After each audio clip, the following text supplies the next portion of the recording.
और इंडिया बड़े एडवांटेज पे है और हमें बड़ा डिसएडवांटेज हो रहा है। और एक और एटमी तनसीब है, वहां से भी इतला आई है कि वहां पे भी अटैक किया गया इसराइल की जानिब से। डोनाल्ड ट्रंप ने इस मौका पर स्टेटमेंट दिया है, यानी वो इसराइल के साथ ही खड़े ऑलमोस्ट। उन्होंने कहा जी ईरान के पास मौका है, अभी भी मौका है कि वो बैठे और बैठकर जो जोहरी मुआहदा है या एटमी मुआहदा है उसके ऊपर साइन करते। अब पाकिस्तान के ऊपर भी बड़ा प्रेशर था, अब फिर से प्रेशर बनेगा। डोनाल्ड ट्रंप झूठ बोल रहा है, अमेरिकनों को फुली इन कॉन्फिडेंस नेतन्याहू ने लिया था। लेकिन उसके साथ साथ जो ट्रम्प की जो हम लैंग्वेज देख रहे हैं, मैं तो बड़ी हैरान हुई। मतलब मैं सॉरी थोड़ा सा स्लैंग वर्ड हो जाएगा, बट एक बदमाश की तरह वो धमकियां बाकायदा तौर पर दे रहे हैं कि अगर आप नहीं किया तो तबाही होगी। दूसरा, हमारे मार्को रूबियो साहब की स्टेटमेंट आई है कि वी आर नॉट इन्वॉल्व्ड और Israel is doing everything independent, लेकिन सारा असला जो इस्तेमाल कर रहा है is provided by America. Middle east के लिए उन लोगों ने बड़ी बड़ी मुलाकातें शुरू कर दी उधर, तो क्या अज़ाइम है उनके और उसमें कौन कौन आ सकता है? बड़ा क्लियर है जी कि अब डोनाल्ड ट्रंप की पॉलिसी क्या होगी। अमेरिका बाज़ाब्ता तौर पर ईरान इसराइल जंग में शामिल हो चुका है, लेकिन आज जो सबसे बड़ा इसमें क्वेश्चन मार्क है, डोनाल्ड ट्रंप साहब की credibility is on the line. Trump साहब सिर्फ सीज फायर ही कराने के एक्सपर्ट बन चुके हैं, इससे आगे क्या?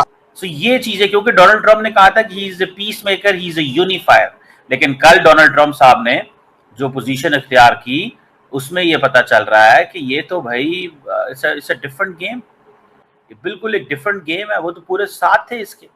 ट्रंप ने अपने पत्ते खोल दिए और ट्रंप ने बोला कि देखो यार, अगर तुम करोगे तो फिर तुम्हें मार पड़ेगी। वो जनरल्स जो मारे गए, उसमें एक चीज ये है कि there is a conspiracy theory going around के ट्रंप और नेतन्याहू ने मिलकर ईरान को बेवकूफ बनाया।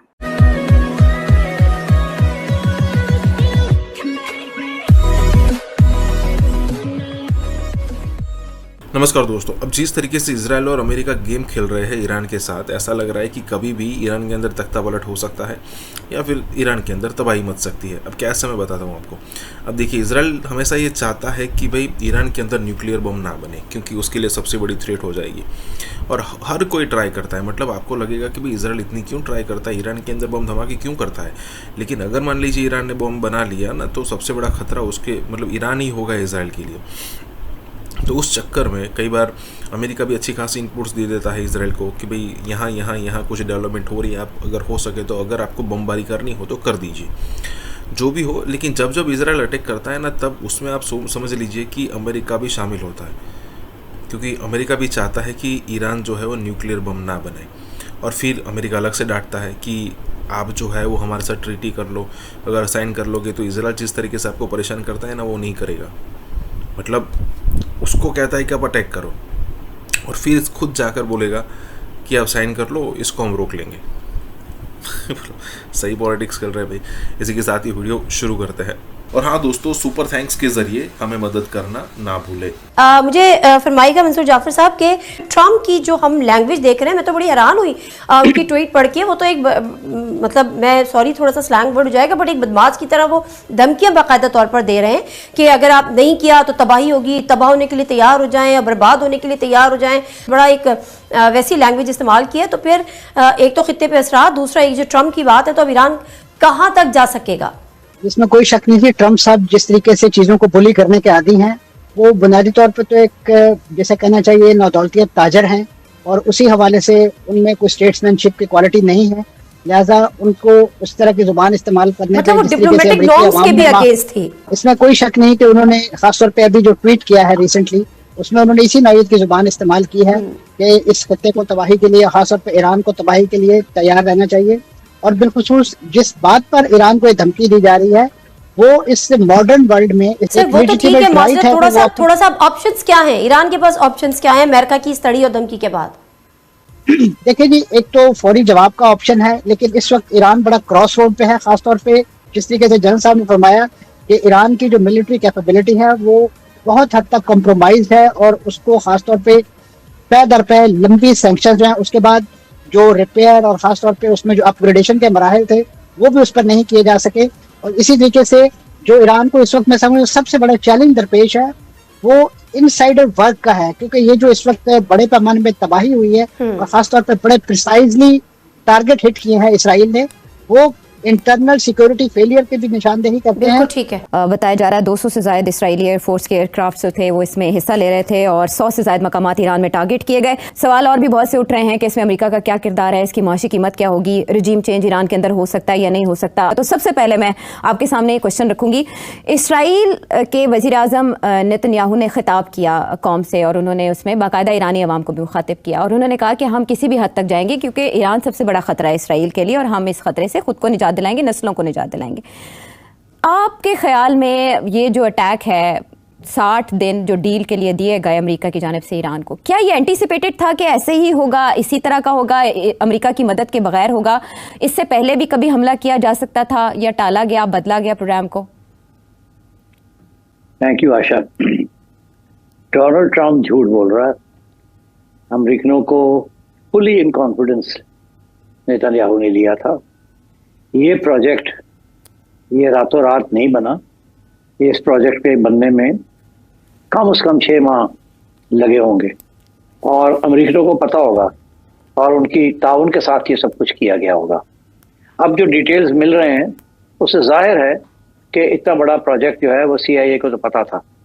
जफर इलाही साहब, अब तक की सूरत हाल हमने देखी 2 से 2.5 दिनों के अंदर, इसमें आपको क्या लगता है कि पूरी दुनिया के अंदर इम्पैक्ट क्या गया है? US उनके साथ है, UK उनके साथ है, उनके दिफाई सिस्टम्स या उनके हथियार है, तो इम्पैक्ट क्या गया है इस तमाम सूरत हाल में? और आपको क्या लगता है कि दुनिया कब तक वेट करेगी एज अ ऑब्जर्वर? उनकी रेड लाइन क्या होगी?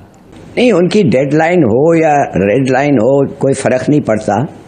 ये जंग उस वक्त तक चलेगा, जैसे ये नजमुल साहिब ने कहा है, ये जंग उस वक्त तक चलेगा जब तक the basic cause of the जंग जो है वो ख़त्म होगा।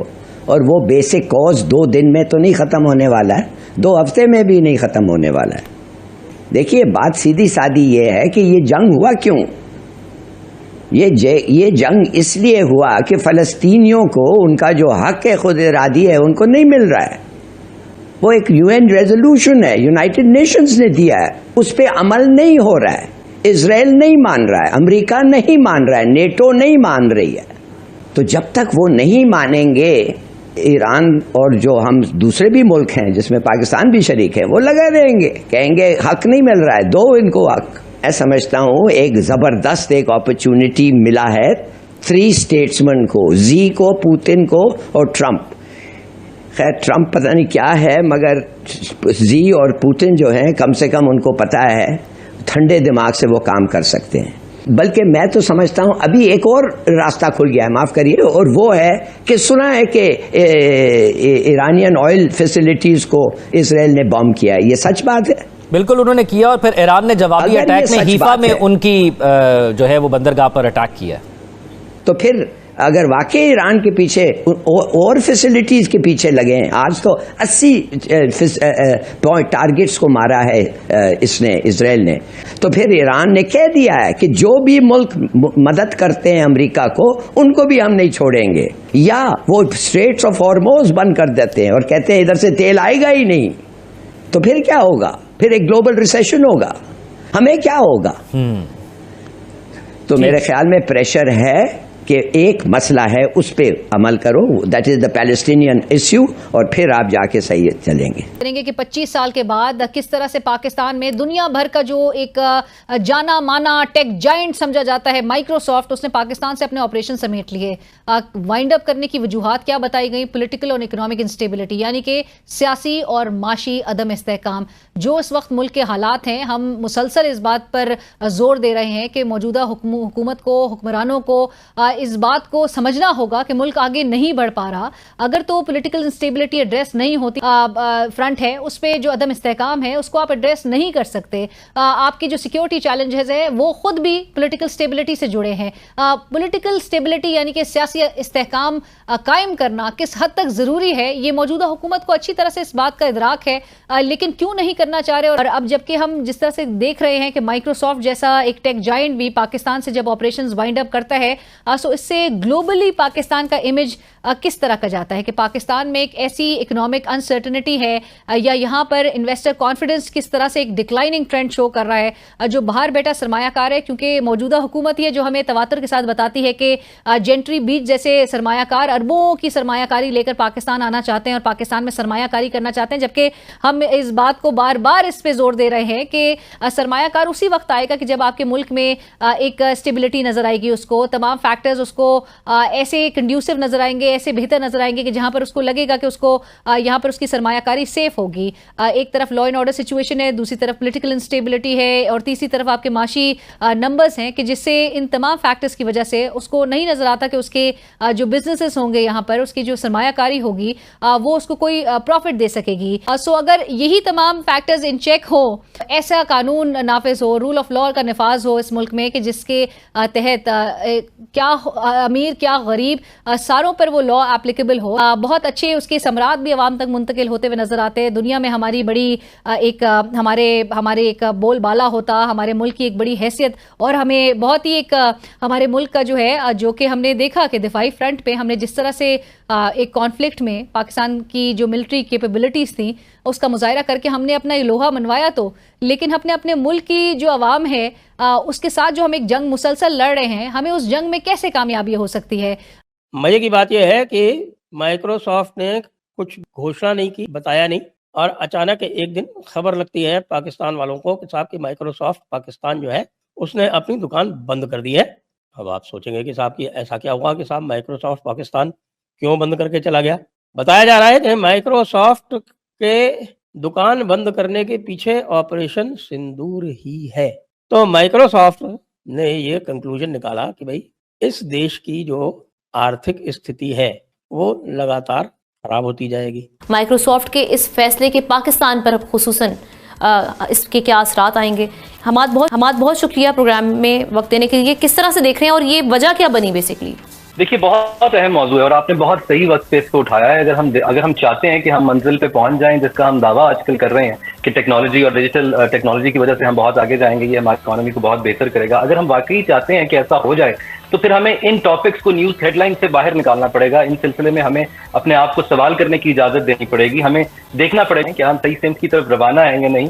खास तौर पर हमें ये देखना पड़ेगा कि ये जो ग्लोबल टेक जाइंट्स हैं ये हमें किस नजर से देखते हैं, कि क्योंकि वो जो हमारे बारे में सोचते हैं वो ज्यादा जरूरी है बजाय इसके कि हम अपने बारे में क्या ऐलानात करते रहे हैं, क्या ऐलानात करते जा रहे हैं और क्या चाहते हैं कि लोग हमारे बारे में क्या सोचें। आपने जैसे जिक्र किया माइक्रोसॉफ्ट की, एक तरफ हम बात देख रहे हैं कि वो इस वक्त मुल्क छोड़कर जा रही है। इसी तरीके से करीम का पिछले दिनों हमने देखा था कि मुल्क छोड़कर जा रही है, लेकिन दूसरी तरफ हमने ये भी देखा है कि स्टारलिंक जैसी कंपनीज, वन वेब जैसी कंपनीज, शंघाई स्पेसकॉम जैसी कंपनीज भी हमारे मुल्क में बहुत इंटरेस्ट ले रही हैं और बड़ा प्रोएक्टिवली हमारे रेगुलेटर्स के साथ लाइसेंस लेना चाहती हैं। तो फिर हकीकत बहुत हौसला शिकन है। उतनी हौसला शिकन तो नहीं है, बेशक हौसला मंद भी नहीं, लेकिन हालात उतने बुरे भी नहीं जितने बताए जाते हैं। हमारी आप टेक इंडस्ट्री के बारे में देखिए तो हम ग्रोथ की तरफ हैं। अगर आप ईयर टू ईयर इसका कंपैरिजन करें तो हमें अच्छे डिजिट नजर आते हैं। इन्हीं पॉजिटिव ट्रेंड्स को देखकर हमारी हुकूमत जो है अगले आने वाले सालों में एक बहुत एम्बिशियस टारगेट सेट किए हुए है। गालबन $10 बिलियन का टारगेट सेट किए हुए है। वो टारगेट अचीव हो सकता है, लेकिन उसके लिए भी हमें बहुत ज्यादा रेगुलेटर्स की तरफ अपना फोकस करना पड़ेगा। खासतौर पर हमें उन कंपनीज की तरफ देखना पड़ेगा कि वो आखिर क्या वजह थी कि उन्होंने रीस्ट्रेटेजाइज किया, रीलोकेट किया। माइक्रोसॉफ्ट की अगर आप बात करें तो वो बहुत स्ट्रेटेजिकली यहाँ से रीलोकेट करके गए हैं। पाकिस्तान से उन्होंने अपना फुटप्रिंट बहुत कम कर दिया है और वो ज्यादातर ग्लोबल हब्स की तरफ जा रहे हैं, रीजनल हब्स की तरफ जा रहे हैं। और अब जो आलमी खबरों का हिस्सा बन रहा है वो मामला है उमेश जी, ब्राजील ने इंटरेस्ट शो किया आकाश में, ब्रह्मोस में, तेजस में भी। ब्राजील और इंडिया दोनों ब्रिक्स के मेंबर है।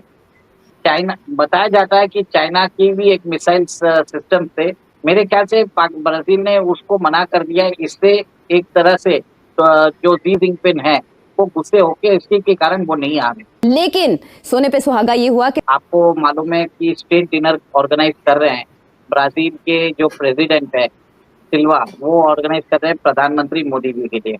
सबसे खतरनाक एक और बड़ी अहम खबर है वो ये है कि but it's a very important matter because बहुत सारा पैसा इन्वॉल्व है। It's a huge money that is coming India's way from the Brazilian side. अब देखें कि इंडिया एज ए ब्रॉडर जिसका वो जिसे कहते हैं ना, उसने इंडिया अब ज्यादा आत्मनिर्भर भारत की बात कर रहा है कि हमें डिफेंस मैन्युफैक्चरिंग सारी की सारी इंडिया के अंदर करनी है। इसी एक मूव के ऊपर 52 defence satellites worth about 27,000 crore approve हुई हैं। भारत से एक बड़ी खौफनाक किस्म की खबर ये आ रही है कि भारत जो है वो तकरीबन 1 लाख करोड़ रुपए के नए हथियार जो है वो लेने का इरादा रखता है। 1 लाख करोड़ रुपए के। जर्मन्स के मुंह में पानी आता है जब वो देखते हैं कि इंडियन प्राइम मिनिस्टर जाता है जाके फ्रांस से चीजें खरीद लेता है। चीमा साहब, इस पे मैं तो दुख का इजहार कर पाऊंगा। जो 10 मई है उसी की कंटिन्यूएशन है। नफरत है वन साइड। पहलगाम की देखिए, मैं 3 चीजें मैं अर्ज करना चाहूंगा। पहलगाम के बारे में अभी तक कोई ठोस शवाहिद नहीं मिले। उन लोगों का कोई पता नहीं कौन थे, कहां से थे आए थे, वो उनका क्या ऑब्जेक्टिव क्या था, क्या मकसद था। अब मेरे ख्याल में इसमें उनको करेक्शन की जरूरत है। अमन की तरफ चलें, पीस की तरफ चलें।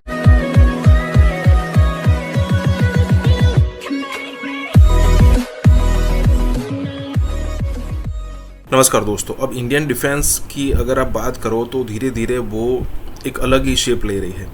अभी फ़िलहाल अगर आप दुनिया में देखो तो डिफेंस के मामलों में जो 3-4 कंट्री है उसमें है यूएस है, रशिया है, इजराइल है, फ्रांस है। फ्रांस जो कि राफेल जिन्होंने बनाया और हम उनसे ही परचेस किया है उन्होंने।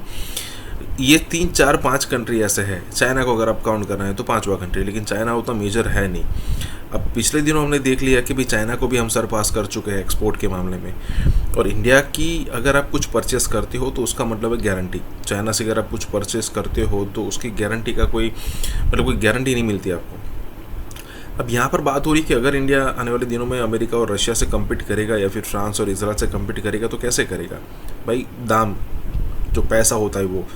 अब पिछले दिनों कुछ सालों पहले एक चीज़ हुई थी कि हमने जो ऑपरेशन एक और मंगल मिशन किया था वो कंपेयर किया गया था कि भी हॉलीवुड की ग्रेविटी करके मूवी आई थी उसके साथ, कि उसके बजट में हमने वहाँ पर पहुँचा दिया था। उसका मतलब लेबर कॉस्ट सस्ती है यहाँ पर। तो अगर कोई कंट्री रशिया से अमेरिका से नहीं परचेस करना चाहता, उनकी कॉस्टिंग ज़्यादा पड़ती है, तो इंडिया उसको सप्लाई कर सकता है आराम से।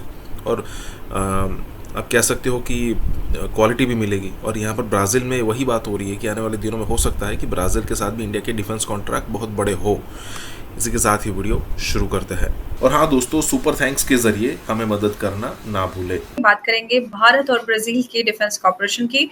ब्राजील भारत के कई सारे इक्विपमेंट्स में इंटरेस्टेड है। खासतौर से हम बात करेंगे आकाश की। आकाश का जो परफॉर्मेंस है अभी जो ऑपरेशन सिंदूर रहा उसके दौरान काफी चर्चित रही। और साथ ही साथ इनफैक्ट अगर हम बात करें ब्रह्मोस की, जो रशिया और इंडिया का जॉइंट ये कॉपरेशन रहा जिसके तहत इसको बनाया गया, तो आकाश है, ब्रह्मोस है, साथ ही साथ तेजस में भी इंटरेस्ट शो किया है ब्राजील ने। और जो स्कॉर्पियन क्लब सबमरीन बनाने का भी ब्राजील चाहता है कि जो स्कॉर्पियन सबमरीन इस्तेमाल करते हैं वो देश सब एक साथ मिलकर एक नया क्लब बनाए।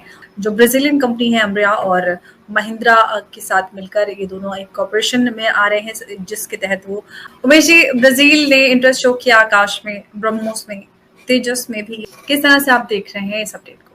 देखिए अंबर जी, इस न्यूज से मैं बहुत ज्यादा खुश हूँ। आप समझ लीजिए ब्राजील और इंडिया दोनों ब्रिक्स के मेंबर है। और अभी जुलाई में फर्स्ट वीक में आपको मालूम है ब्रिक्स एनुअल जो कन्वेंशन है वो होने वाला है। और उसके बाद आपको मालूम है कि स्टेट डिनर ऑर्गेनाइज कर रहे हैं ब्राजील के जो प्रेसिडेंट है सिल्वा, वो ऑर्गेनाइज कर रहे हैं प्रधानमंत्री मोदी जी के लिए। और उससे एक तरह से शी जिनपिंग, ऐसे तो खबरें तो ऐसी आ रही है मीडिया पब्लिकेशन से, वो इतने नाराज हुए कि वो ब्रिक्स समिट में आना भी नहीं चाहते। अभी जिस शी जिनपिंग ने आज तक ब्रिक्स समिट को छोड़ा नहीं था, वो आज उसको स्किप कर रहे हैं। और इसी के अंदर आप देखिए कि ब्राजील और इंडिया के बीच में एक तरह से डिफेंस कोऑपरेशन बढ़ने वाली बात है। इसमें एक तरह से बात है रेसिप्रोकल एक्सचेंज है। ऐसा नहीं है कि हम सिर्फ उनसे बेचेंगे, हम उधर से चीजें खरीदेंगे, तो दोनों का फायदा। हम एक दूसरे की जरूरत हम दोनों पूरा करने वाले। उसी के चक्कर में आपने देखा है कि ब्राजील हमारे आकाश मिसाइल डिफेंस सिस्टम में इंटरेस्टेड है।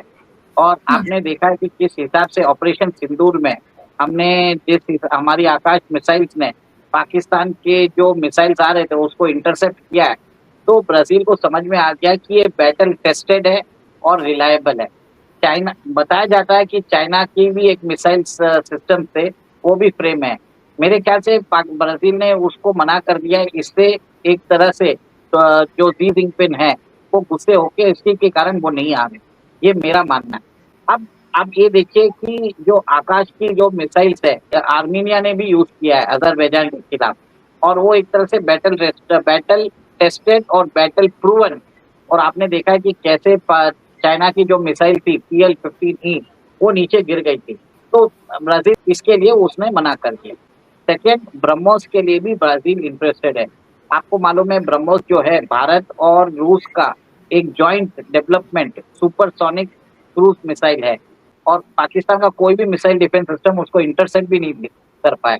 और हमने एक एक्सीडेंटल भी एक मिसाइल हमने ब्रह्मोस छोड़ दिया था 2 साल पहले, आपने देखा था कि पाकिस्तान उसको इंटरसेप्ट भी नहीं कर पाया था। तो एक तरह से आप ये देख लीजिए ब्राजील को मालूम है कि भारत के साथ वो मिसाइल्स जो है वो उसकी तकनीकी विशेषता और रिलायबिलिटी और गुणवत्ता जो है वो भरोसा कर सकता है। दोस्तों, भारत आपको पता है तकरीबन $78 बिलियन से ज़्यादा डिफेंस का बजट रखता है, और अभी पता चला है कि इंडियन नेवी जो है वो एक स्टेल्थ फ्रिगेट है जिसका नाम INS तमल है, उसको आज उन्होंने कमीशन किया इंडियन नेवी के अंदर, और कहा जा रहा है कि ये लास्ट वॉरशिप है जो कि आउटसाइड इंडिया बिल्ड की जा रही है। इट मीन्स कि वो कह रहे हैं कि सारी वॉरशिप जो है वो इंडिया के अंदर अब की जाएगी। और इसमें इस एक्सरसाइज को आप देखें तो आपको पता ये चलेगा कि इंडिया जो है, जिसमें बाकी इंडियन और रशियन गवर्नमेंट जो है उसके लोग मिल के इसको कर रहे हैं, वो इंडियन नेवी जो है उसको लार्जली कभी जंग में एक्टिव नहीं हुई, ना ही पाकिस्तानी नेवी, क्योंकि सिचुएशन इस तरह की रही है कि ज़्यादा एयरफोर्स और ऑन ग्राउंड चलता है। और भी रिसेंटली क्योंकि इंडिया के डिफेंस मिनिस्टर ने कहा था कि next time Indian navy will attack, मतलब मसला ही कोई नहीं है, इट्स सो ईजी, वहाँ पे वो कहेंगे हम इस डिवाइस पे हमला करेंगे, इस डिवाइस से हमला करेंगे। तो ये एक चीज़ वहाँ पे नॉर्मल समझी जाती है, क्योंकि वो मैंने आपको बताया था ना, वहाँ पे फॉरेन पॉलिसी और national security they are part of electoral campaign का हिस्सा है। अब देखें कि इंडिया एज ए ब्रॉडर, जिसका वो जिसे कहते हैं ना, उसने एक अपनी अप्रोच अडॉप्ट की है, और मुझे ज़ाती तौर पे ये लगता है, या मेरी जो अप्रोच है वो ये है कि इंडिया अब ज़्यादा आत्मनिर्भर भारत की बात कर रहा है कि हमें डिफेंस मैन्युफैक्चरिंग सारी की सारी इंडिया के अंदर करनी है। माजरत क्यों देगी आपको दुनिया पैसे? आपके लीडर की फैक्ट्रियों के लिए देगी पैसे? इसराइल ने एक और मुहाज खोल दिया। शामी दारुल हुकूमत दमिश्क पर भी इसराइल ने बमबारी कर दी। नाज़रीन इकराम, इस वक्त मशरिक़े वुस्ता में आग ही आग है और इसराइल शाम पर हमलावर हो चुका है कि बड़े पैमाने पर हमले किए गए हैं इसराइल की तरफ से, यहां तक के वजारत दिफा और सीरिया के अंदर जो सदारती महल है वो भी नहीं बख्शा गया। उनकी एक मूवी ठीक है आती है और पूरी दुनिया में रिकॉर्ड बनाती है 1 हफ्ते के अंदर अंदर। दूसरा, एयर डोमिनेंस तो कर लिया है इजराइल ने। सो मतलब इतना बुरा हाल है मेरे एस्टिमेट से कि Israel can hit eight will की बात है, जब चाहे जब वो बम कर रहा है, जहां चाहे वहां कर रहा है। देखिए, जो तकलीफ की बातें हैं ना वो तो सारी बात कर दी, हमें समझ में आ गई बातें। जो एक और तकलीफ की बात वो ये है कि ये सिर्फ शाम पर हमला नहीं है, ये पूरी उम्मते मुस्लिमा के ज़मीर पर हमला है कि हम हर मुमकिन ताकत इस्तेमाल करें, चाहे तुर्की से बात करें, ईरान की मदद करें, रूस से मिलें, चीन से मिलें, जिस तरह मर्जी करें, लेकिन इसराइल को हम इस बुरी तरह से तबाह कर दें कि आइंदा आने वाले वक्तों में जब हम भारत के साथ मशगूल हों तो हमें इसराइल की फिक्र न करनी पड़े। अगर हम देखें झांसी की रानी, रजिया सुल्ताना, ये जो करैक्टर है ये वहाँ पे हिंदुस्तान में पढ़ाए जाते। इसराइल ने कहा था कि अगर शामी सरकारी फौजें मुल्क के जुनूब से वापस नहीं लाई जाती, जहां दुरूज और सिक्योरिटी फोर्सेस के माबैन लड़ाई चल रही थी, तो उन्हें नताइज भुगतना होंगे। ड्रॉज एक अक़लियत है। इजराइल जो है वो इस कम्युनिटी को अपने भाई के तौर पे मानता है और इस अक़लियत के लिए पूरा इजराइल उठ खड़ा हुआ है और उन्होंने शाम के ऊपर हमला कर दिया।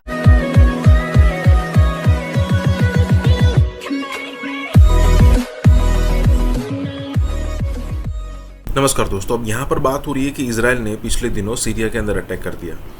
अब पता नहीं, जो इजराइल जो है उसको गाज़ा पट्टी में चल रहा है, वो लड़ रहा है हमास के साथ, वो लड़ रहा है हिजबुल्लाह के साथ, वो लड़ रहा है लेबनान में, वो लड़ रहा है ईरान के साथ, उसके अलावा आसपास के जितने भी प्रॉक्सी है सारे के सारे उसके दुश्मन हैं। अब उसके लिए क्या है कि अब ज़्यादातर क्या होता है कि आप 100 में से 99 वॉर जीत जाओ, एक हार जाओ तो आपको छोटा नुकसान होता है। जैसे मान लीजिए कि इंडिया के ऊपर आतंकवादी हमले होने हैं, तो 100 में से आप 99 रोक लिए, एक आप रोकने में सक्षम नहीं है, या फिर कुछ आपसे कुछ चूक हो गई, तो क्या होगा, तो थोड़ा बड़ा नुकसान हो जाता है। लेकिन इजराइल का उल्टा केस है, अगर इजराइल चूक गया ना तो उसकी पूरे अस्तित्व पर ही खतरा आ जाता है, तो इसलिए वो नहीं कर सकता।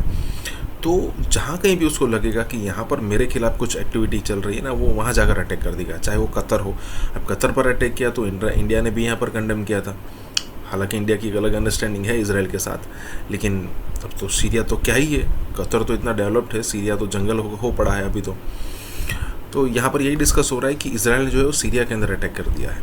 इसी के साथ ही वीडियो शुरू करते हैं। और हाँ दोस्तों, सुपर थैंक्स के जरिए हमें मदद करना ना भूले। नाज़रीन इकराम, इस वक्त मशरिक़े वुस्ता में आग ही आग है और इसराइल शाम पर हमलावर हो चुका है। सीरिया पर इसराइल का हमला, और सीरिया में कुछ भी महफूज नहीं रहा। जिस तरह इसराइल ने ईरान पर हमले किए और ईरान की टॉप लीडरशिप को एलिमिनेट किया, बिल्कुल उसी तर्ज के बड़े पैमाने पर हमले किए गए हैं इसराइल की तरफ से, यहां तक के वजारत दिफा और सीरिया के अंदर जो सदारती महल है वो भी नहीं बख्शा गया। टर्की जो कि एक इंपॉर्टेंट की स्टेक होल्डर है, और अब टर्की की इंतहाई सख्त तरीन स्टेटमेंट जो है वो भी सामने आ चुकी है। नाज़रीन इकराम, सबसे पहले इस वक्त स्टेटमेंट्स जो हमारे पास सामने आ रही हैं, मुख्तलिफ इंटरनेशनल मीडिया आउटलेट्स जो है वो न्यूज रिपोर्ट कर रही हैं। पहले यह खबर आई कि सीरिया के कुछ बड़े इंपॉर्टेंट मकामात जो हैं उन पर हमला हुआ, बाद में पता चला कि दमिश्क जो है उस पर भी हमला हुआ है, और जो हार्ट ऑफ दमिश्कस है, यानी कि सीरिया के कैपिटल का भी जो दिल है, जो सबसे इंपॉर्टेंट तरीन और वहां के पोश एरियाज हैं, उन पर यह हमला हुआ, बल्कि इंपॉर्टेंट तरीन तंसीबात जो हैं उस पर भी हमले किए गए। और इसराइल जो है वो इस वक्त डिसीजन मेकिंग सेंटर्स जो हैं उन पर हमला कर रहा है, जहां पर फैसला साजी होती है। और इस सब के अंदर यहां पर जो इंपॉर्टेंट तरीन चीज आप देखें कि जो प्रेसिडेंशियल पैलेस है, जिसे कसरल शाब कहा जाता है, जो कि वहां की जो कोहे कैसोन है, माउंट कैसोन के ऊपर वाक़ है, सीरियन कैपिटल जो दमिश्क है उसके बिल्कुल आउटस्कर्ट्स में यह सदारती महल मौजूद है। इसके करीब भी इसराइल ने बमबारी करके एक बहुत क्लियर मैसेज जो है वो कम्युनिकेट किया है। इसके साथ ही साथ महरफ अबू कसरा जो कि सीरिया के डिफेंस मिनिस्टर हैं, उनके हवाले से भी इसराइल के मीडिया ने कहा कि हमने उन्हें एलिमिनेट कर दिया है। इस हवाले से अनकंफर्म्ड रिपोर्ट्स हैं, ये तो अनकंफर्म्ड रिपोर्ट हो गई। इसके साथ साथ सीरिया के मिलिट्री हेडक्वार्टर के ऊपर भी हमला हुआ, और रशिया की जो न्यूज एजेंसी है स्पुतनिक, उसने इसे रिपोर्ट भी किया। और ईरान के बाद अब इसराइल जो है वो सीरिया पर, शाम पर हमलावर हो चुका है। नाज़रीन, आर्मी के हेडक्वार्टर्स के ऊपर इस वक्त हमला हो चुका है, और अभी तक की जो हमारे पास इत्तलात मौसूल हो रही हैं, 99 से ज्यादा या आप 100 से ज्यादा कह सकते हैं कि हलाकतों की तस्दीक हो रही है। मुसद्दिका इत्तलात हमारे सामने आ रही हैं कि जो शाम का फौज का हेडक्वार्टर है उसके ऊपर बाकायदा तौर पे इजराइल ने अटैक कर दिया। काले बादल आपको नजर आएंगे वहां पर, और बताया जा रहा है कि जो फौज के अपने लोग हैं शाम के, उनकी 100 से ज्यादा हलाकतें हो चुकी हुई हैं। सबसे आम मामला ये उठ रहा है कि शाम में चीजें ऐसा लग रहा था कि मुस्बत सिमत की तरफ जा रही हैं, तो ऐसी क्या वजह बनी कि इजराइल की फोर्सेस की तरफ से एक बहुत बड़ा हमला किया गया। ड्रॉज एक अकलियत है, और इस अकलियत के लिए पूरा इजराइल उठ खड़ा हुआ है, और उन्होंने शाम के ऊपर हमला कर दिया और सीधा उनके जो आर्मी का हेडक्वार्टर है उसको उन्होंने अटैक किया है। ये जानना बड़ा ज़रूरी है कि इस वक्त जो शाम की सरकारी फौज है उनका मुकाबला एक ऐसी अकलियत से चल रहा है जिनको ड्रॉज कहते हैं, और अगर आप इनकी शबाहत को देखें, अगर आप इनके मज़हब को देखें, तो आपको अंदाज़ा होता है कि ये वो अकलियत है जो कि इस्लाम के अंदर से ऐसा महसूस होता है निकली है, लेकिन ये मुकम्मल तौर पे हट जाती हैं। ऐसा लगता है कि इस्लाम के अंदर से शुरू हुई, मगर ये मुकम्मल तौर पे खुद को अलहदा कर लेते हैं। सवाल ये उठ रहा है कि ड्रॉज के लिए इजराइल को क्या जरूरत पड़ी कि वो कूदा और उसने बम्बारमेंट शुरू कर दी, और एक ऐसी अकलियत जिसके बारे में शायद इजराइली जानता हो, तो क्या वजह बनी कि शाम के अंदर ये सारी सूरत हाल इस वक्त जुनूबी शहर स्वेरा के अंदर पैदा हो गई है। इजराइल का वाहिद मकसद इस अकलियत की हिफाजत करना है, और इजराइल ये बात मानता है कि जो ड्रॉज की अकलियत है वो हमारे बड़े वफादार हैं, और इजराइल के लिए अपना दिलो जान वो कुर्बान करने के लिए हरदम तैयार रहते हैं। अब ड्रॉज की वजह से इजराइल ने दोबारा से जेट्स उड़ाए हैं, बम्बारमेंट की है शाम के अंदर, और मकसद सिर्फ एन यही है कि हमने इस छोटी सी अकलियत को जो है वो महफूज करना है। इजराइल जो है वो इस कम्युनिटी को अपने भाई के तौर पे मानता है, और ना सिर्फ समझता है बल्कि अभी दुनिया को उन्होंने दिखा भी दिया कि हम इनकी हिफाजत के लिए भी हरदम तैयार रहते हैं। यहाँ पर मसला ये है कि आप अगर शाम में ड्रॉज की अक़लियत को देखें या इजराइल की ड्रॉज की अक़लियत को देखें अंदर मौजूद, तो आपको नजर आएगा कि इजराइल के जितने भी बड़े और अहम ओहदे हैं, बड़े और अहम इदारे हैं, ताकतवर और मजबूत बासर किस्म के इदारे हैं, उन तमाम ओहदों और इदारों के अंदर आपको ये ड्रॉज अक़लियत के लोग नजर आते हैं। उनकी आप पुलिस देख लीजिए, अगर आप उनकी अदालतें देख लें, उनकी पार्लियामेंट देखें, तो आपको इन लोगों की बहुत बड़ी तादाद जो है वो इजराइल के इन तमाम हिस्सों के अंदर नजर आते हैं जो कि इजराइल की बुनियादों को मजबूत करते हैं। अब इन्हीं के लिए जो है ड्रॉज कौम के लिए इजराइल निकला और उसने शाम के फौजी हेडक्वार्टर के ऊपर ना सिर्फ हमला किया बल्कि अभी भी वहां पर मुतादिद हमले जारी हैं। वजह यह बनी कि चूंकि ये झड़पें चल रही थी तो उनका यह ख्याल था कि अभी ड्रॉज को अगर ना बचाया गया तो इनकी जो अक़लियत है या इनकी आबादी है वो मजीद पीछे जा सकती है। दूसरा ये समझता है इजराइल के शाम की जितनी भी सरहदें हैं, सरहदी इलाके हैं, वहां पर ड्रॉज अक़लियत को लाकर बिठा दिया जाए। एक तो वो इजराइल के हिमायत याफ्ता हैं, इजराइली उनको अपना भाई कहते हैं, इजराइल उन्हें अपना वफादार समझता है, बड़ा करीबी उनको रखता है, नरम गोशा भी रखता है। तो उनका ये ख्याल है कि अगर ड्रॉज के पास इन सरहदी इलाकों का कंट्रोल चला जाएगा तो शाम के अंदर से किसी भी किस्म का जो खतरा है इजराइल को वो टल जाएगा।